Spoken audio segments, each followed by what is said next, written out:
चलिए बच्चों, मैं आप सबको एग्जाम हॉल में ले चलता हूं। कल्पना करो कि यार आप एग्जाम हॉल में बैठे हो, आपको पेपर मिला, आपने पेपर खोला, देखा यार कि ये पेपर मेरे को 40 नंबर का आता है। अब 40 नंबर का पेपर आपको आता है, ये तो 40 नंबर आपको मिलेंगे, आपका हक है। लेकिन इसके अलावा आप 5, 7 नंबर, 10 नंबर एग्जामिनर से एक्स्ट्रा कैसे छीन सकते हैं? आज की इस वीडियो में एक्स्ट्रा नंबर कैसे छीने जाएंगे वो हम डिस्कस करने वाले हैं। बिल्कुल हर सब्जेक्ट में आपको 5 से 7 नंबर एक्स्ट्रा मिल सकते हैं। देखो, अगर एक सब्जेक्ट में 5 से 7 नंबर मिलेंगे तो इसका मतलब होता है 5 से 7% नंबर आपके बढ़ जाना, और ये बहुत मायने रखता है 5 से 7% नंबर। और ये बिल्कुल संभव भी है। क्यों संभव है? ये सिर्फ और सिर्फ डिपेंड करता है आपके एग्जाम अटेंड करने के तरीके पर, आप कॉपी कैसे बनाते हैं इस पर डिपेंड करता है।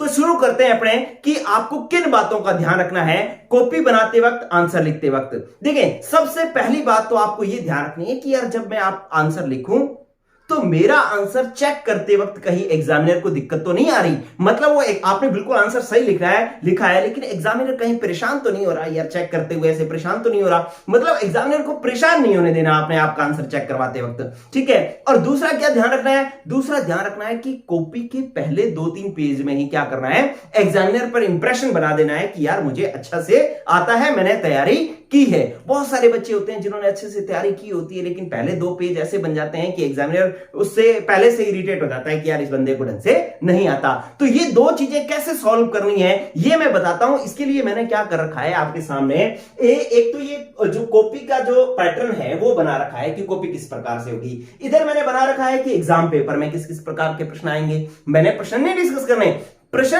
अटेंड करने का तरीका डिस्कस करना है। तो सबसे पहले देखो, जो कॉपी होगी उसके अंदर 3 कॉलम होंगे, इस तरीके से 3 कॉलम होंगे। पहला कॉलम क्या है कि परीक्षक द्वारा प्रदत्त अंक, कि यहां पर तो परीक्षक आपको नंबर देगा, जो आप आंसर अटेंड करेंगे उसके नंबर यहां पर देगा। इसका मतलब इस कॉलम का काम तब है जब आपका कॉपी चेक होगी, तो इसमें आपने कुछ नहीं लिखना। फिर है प्रश्न संख्या। प्रश्न संख्या आपने रखी 1, 2, 5, 7, जो भी अटेंड कर रहे हो क्वेश्चन नंबर आप लिखोगे, और इधर 1 नंबर लिखा तो 1 नंबर का आंसर है, 5 नंबर लिखा तो 5 नंबर का आंसर है। देखिए, अब पेपर में जो क्वेश्चन होंगे वो किस तरीके से होंगे कि सबसे पहले जो क्वेश्चन होंगे वो वस्तुनिष्ठ क्वेश्चन होंगे, मतलब ऑब्जेक्टिव क्वेश्चन होंगे, जो कि 1 से 9 क्वेश्चन होंगे। केमिस्ट्री की बात करें तो आप अदर सब्जेक्ट में अलग अलग देख लेंगे किस तरीके से रहेगा। तो जो वस्तुनिष्ठ प्रश्न है ना, तो सबसे पहला काम आपने क्या करना है, एग्जामिनर के लिए कॉपी चेक करना आसान बनाने और इंप्रेशन बनाने के लिए कॉपी के अंदर सबसे पहले यहां पर ब्लैक कलर के पेन से हेडिंग डालनी है, वस्तुनिष्ठ प्रश्न यहां पर लिखना है, और प्रश्न संख्या 1 से 9 ये आपने बंद कर देना है, यहां पर ब्लैक कलर से हेडिंग डाल देनी है, ठीक है। और फिर यहां पर लिखना है प्रश्न संख्या 1। अब एक ढंग से लिखना है, ऐसा नहीं लिखना, ऐसे नहीं लिखना, या यहां लिख दिया यहां लिख दिया, ऐसे नहीं, बिल्कुल बीचों बीच में 1 नंबर अंक ऐसे बनाना है। प्रश्न नंबर 1 यहां पर आपने ऐसे बनाना है, ठीक है। और ध्यान रखना, अब पहले जो है आपके पास 9 ऑब्जेक्टिव क्वेश्चन आएंगे, ठीक है। 9 ऑब्जेक्टिव क्वेश्चन में आपने क्वेश्चन नंबर 1 लिखा, 1 का मान लो आंसर है आपका बी, तो आपने यहां पर बी और ये डिब्बा लगा देना है, ठीक है। इस तरीके से स्मॉल ब्रैकेट लगा देना है। तो पहले का आंसर बी है, और बी में भी आंसर क्या है, आंसर मान लो आपके पास आ गया कि प्रथम कोटि है जी, पहले का आंसर, ठीक है। बी है और बी में आंसर क्या है, प्रथम कोटि। तो इस तरीके से आपने लिखना है कि पहले का आंसर बी और बी क्या है, प्रथम कोटि, ठीक है। फिर आपके पास आया दूसरा क्वेश्चन, आपने एक लाइन छोड़नी है, फिर यहां पे 2 नंबर है, बड़ा सारा लिखना है डार्क कलर के पेन से। पेन आपने बिल्कुल डार्क कलर का यूज करना है, लाइट कलर का पेन यूज नहीं करना। देखो, कॉपी जो होगी ना, कॉपी का पेज जो है वो हार्ड होगा, और ऊपर से आपने लाइट पेन यूज कर लिया तो आपका बिल्कुल कॉपी फीकी फीकी दिखाई देगी, ठीक है। और आंखों की समस्या तो देखो, नजर की प्रॉब्लम सबको है, मोबाइल देख देख करके, सभी टीचर्स को भी है। तो उसकी वजह से क्या है कि वो कॉपी चेक करते हुए अगर फीका फीका लिखा हुआ है तो उनको दिक्कत आएगी कॉपी चेक करने में। और हमने तो मन में ठान रखा है कि हमें एग्जामिनर को परेशान नहीं होने देना, इसलिए डार्क कलर का पेन यूज करना है। 2 कलर के यूज कर लो, एक ब्लैक और एक ब्लू। ब्लैक का बहुत ज्यादा यूज नहीं करना, जैसे ये वस्तुनिष्ठ प्रश्न 1 से 9 लिख दिया, उसके बाद ब्लैक कलर के पेन का यूज नहीं है, ठीक है। सारा काम अब ब्लू से है, ठीक है। अब ब्लू से भी क्या, 1 number question, B number, B में आंसर क्या है ये भी लिखना है, ठीक है। और फिर क्या हुआ कि सेकंड क्वेश्चन, सेकंड का आंसर मान लो आपका डी है, आपने डी लिखा और डी में जो है मान लो आपका कोई आंसर है कि जैसे आपके पास एफ ई कह दिया कि हीमोग्लोबिन जो है किसका संकुल यौगिक है, तो एफ ई का है, आपने एफ ई लिख दिया। तो इस प्रकार से आपने दूसरा क्वेश्चन अटेंड कर लिया। सारे के सारे क्वेश्चन 3, 4, 5 इसे एक एक लाइन छोड़ करके इस तरीके से अटेंड करेंगे, ऑप्शन लिखेंगे, साथ में आंसर लिखेंगे, ठीक है। लेकिन अब ये तो बात होगी एक सिंपल बात, लेकिन अब आपको क्या ध्यान रखना है, गौर करें। देखो दोस्तों, आपके 9 प्रश्न है, 1 से 9 प्रश्न। अब गौर करना कहानी, क्या 1 से 9 प्रश्न है, 9 प्रश्न में अगर आपको 5 क्वेश्चन तक आते हैं, ठीक है, 4 से 5 क्वेश्चन आपको आते हैं, तो आपने ये काम करना है जो मैं बता रहा हूं, क्या कि ऑप्शन लिखना है और फिर आंसर लिखना है, ऑप्शन लिखना है, साथ में जो ऑप्शन में आंसर है वो आंसर लिखना है। लेकिन अगर आपको 2, 3, 4 या 2, 3 ही क्वेश्चन आते हैं, 2, 3 ही क्वेश्चन आते हैं, ठीक है, तो आपको क्या करना है, सिर्फ और सिर्फ ए बी लिखना है। आपने ये कर्मा जो आंसर जो है वो नहीं लिखना, सिर्फ ए बी सी इसी तरीके से लिखना है। ये आंसर आपने नहीं लिखने, कब, जब आपको 2, 3 ही आंसर आते हैं। क्लियर।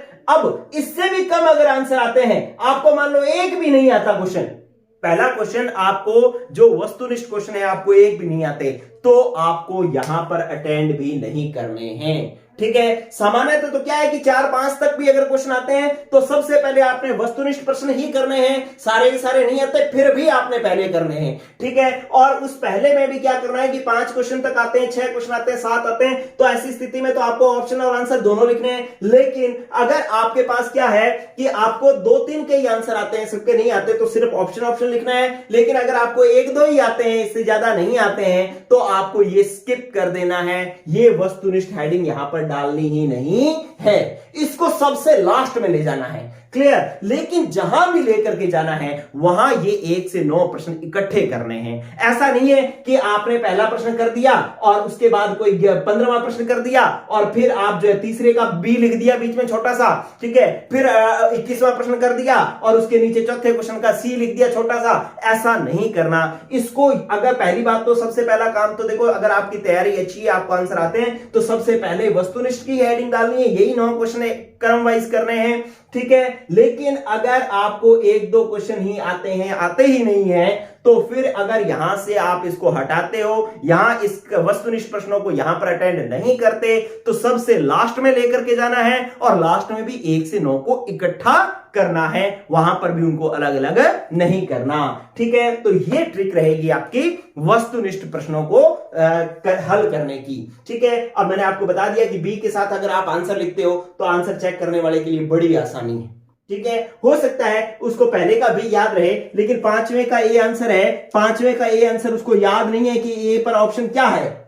तो अगर आपने 5वें का ए ऑप्शन जो है आपने लिख रखा है कि जी NaCl है, तो आपने जो है अगर लिख रखा है तो उसको चेक करने में बड़ी आसानी होगी। उसका काम जितना आप आसान करते जाओगे आपके नंबर उतने बढ़ते जाएंगे, ठीक है। तो इस प्रकार से वस्तुनिष्ठ प्रश्न अटेंड करने हैं। इसके बाद मान लो 1 से 9 आपने अटेंड कर लिए, फिर क्या हेडिंग डालोगे, फिर आपके ब्लैक कलर का पेन यूज करोगे और ब्लैक कलर के पेन से फिर आप हेडिंग डालोगे अति लघुतरात्मक प्रश्न, अति लघुतरात्मक प्रश्न। अति लघुतरात्मक प्रश्न में क्या करना है, कितने हैं जी, अपने पास है जी 10 से 21, ये लिख लिया। अब प्रश्न नंबर है 10, ठीक है। अति लघुतरात्मक प्रश्न हल करने का क्या तरीका है, क्या ट्रिक रहेगी जिससे अपने आप कॉपी बनाना और उसको चेक करना उसके लिए आसान कर दें।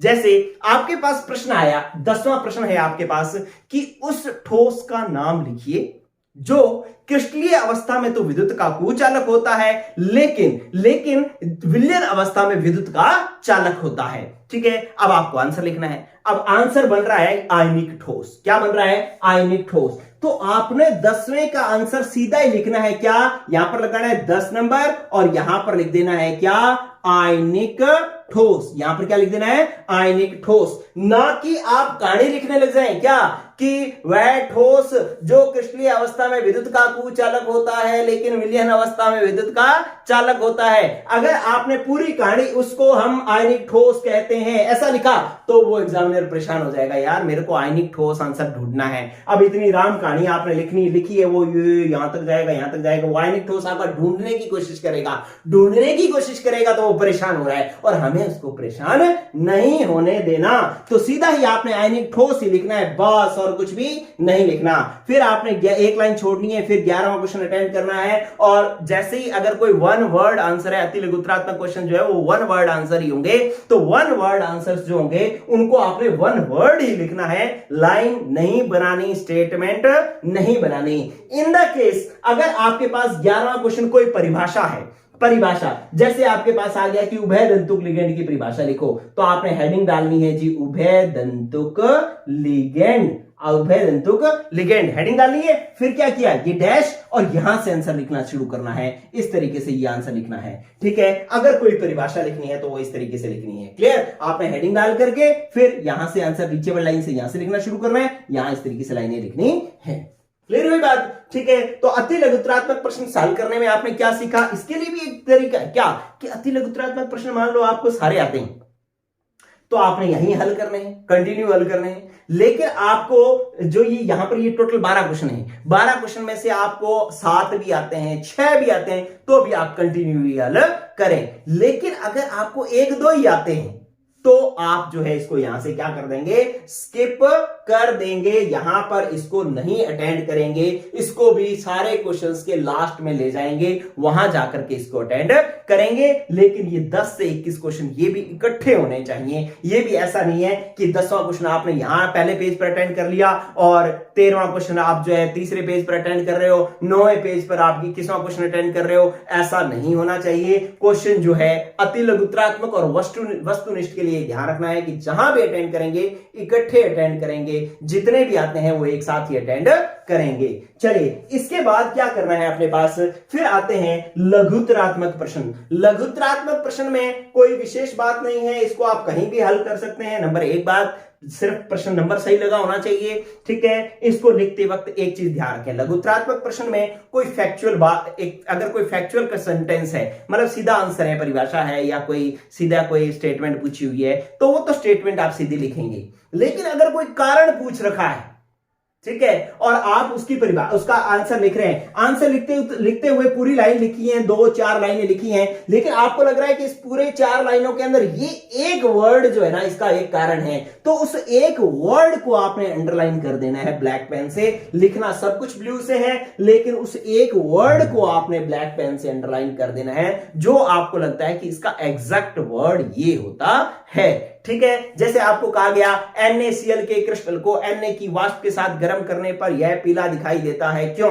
अब ये लघुत्तरात्मक प्रश्न है, थोड़ा 3 लाइनें इसके बारे में लिखनी है। तो आपने देखा कि 3 लाइनें जब लिखोगे तो इसका मेन वर्ड जो है वो है एफ सेंटर। क्या वर्ड है? F centre. तो सारी 3-4 लाइनें लिख ली, लेकिन जो एफ सेंटर वर्ड है उसके नीचे ब्लैक कलर से अंडरलाइन उसको कर लिया। ठीक है, अब इससे क्या हुआ, इससे बस उसकी कॉपी चेक करना क्या हो गया, आसान हो गया, और साथ में जो है एग्जामिनर का क्या हो गया, आप पर इंप्रेशन बन गया कि यार बंदे को पता है कि एग्जैक्ट आंसर क्या है।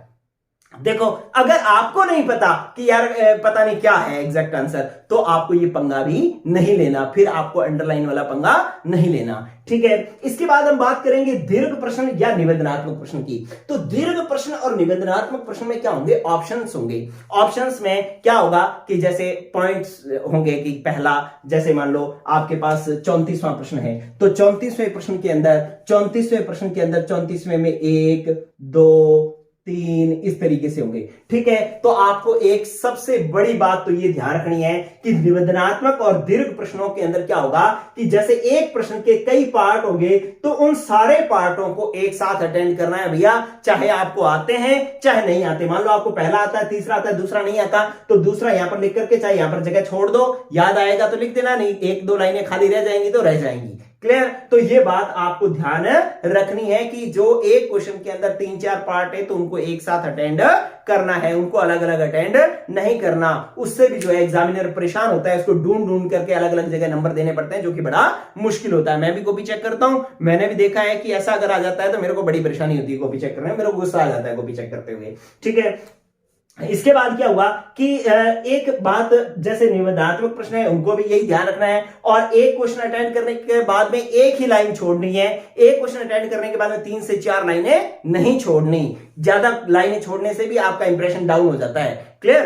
अब बात आती है कि अगर न्यूमेरिकल आता है, तो क्या करना है, देखो मान लो कोई न्यूमेरिकल आया, तो न्यूमेरिकल में सबसे पहले आपने सूत्र लिख देना है कि जैसे मान लो आपसे पूछा गया कि जी मोलरता ज्ञात करो, ऐसा कोई प्रश्न आया, तो आपने मोलरता हेडिंग डाली, एम लिखा और फिर जो है उसका फॉर्मूला लिख दिया कि WB बटा में MB WA इंटू में 1000, ये जो है ऐसे फॉर्मूला लिख दिया। उसके नीचे लिखना है कि दिया है, अब पहले फॉर्मूला लिखना है फिर लिखना है दिया है। सामान्यतः आपके पास पेपर में लिखा होता है कि पहले दिया है फिर आप जो है फॉर्मूला लिखते हैं, लेकिन आप क्या करो कि पहले फॉर्मूला लिखो फिर लिखो कि दिया है, ठीक है। और उससे क्या है कि थोड़ा फॉर्मूला आप भिड़ते ही बच्चे जो एग्जामिनर है उसको फॉर्मूला दिखता है ना, तो एग्जामिनर जो है वो सोचता है कि यार बच्चे को आता तो है, क्लियर, ठीक है ना। लेकिन अगर आपने सीधा दिया है लिख दिया, फॉर्मूला कहीं छोटा सा बीच में लिखा हुआ है, बाद में आंसर नीचे गलत है, तो आपको जो मान लो आपके पास क्वेश्चन 2 नंबर का है तो आपको कुछ भी नहीं मिलेगा। लेकिन अगर